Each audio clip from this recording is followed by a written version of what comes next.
So THC is the main active cannabinoid in cannabis. There are other cannabinoids, like we mentioned, CBD and many others that are being discovered and they're already known actually, and they each have slightly different profiles, but THC is the biggest, broadest profile of actions. But it is also the one that does induce euphoria, or the getting high part.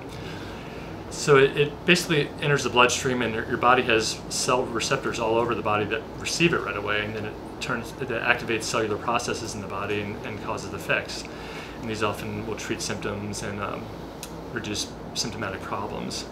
You know, the concentrations of THC is it's been kind of an amorphous thing, so you didn't really know what was in it, how strong it was, and that's something there's in the legal states there's testing for that now, and it definitely does make a difference. There's ranges there. Typically, 10 to 30 milligrams of THC is a pretty medical dose. There's some variants that can go a little lower, a little higher, depending on what your tolerances are and those kind of things.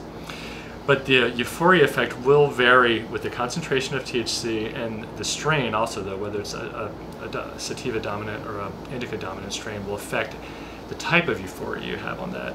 And these are qualitative things that actually also vary a bit from person to person, and people even have their own body chemistries can vary such that they can get opposite reactions, or what's called a paradoxical reaction. For instance, most people sleep really, really well on marijuana, especially high THC marijuana, usually, and especially indica strains of marijuana that are high in THC will induce sleep for most people really well. But a small percentage of people will get a paradoxical reaction where they're totally hyperactive, they're running around cleaning their house, and going to sleep isn't an option at all for them. So there's these weird little quirks in marijuana that kind of make it interesting, but also for a new person make it a little overwhelming, so you're not so sure what you're getting into. But again, that's really a process of trial and error. But then as these dispensaries get more evolved, we'll be able to get a much more clear idea which ones are going to do what.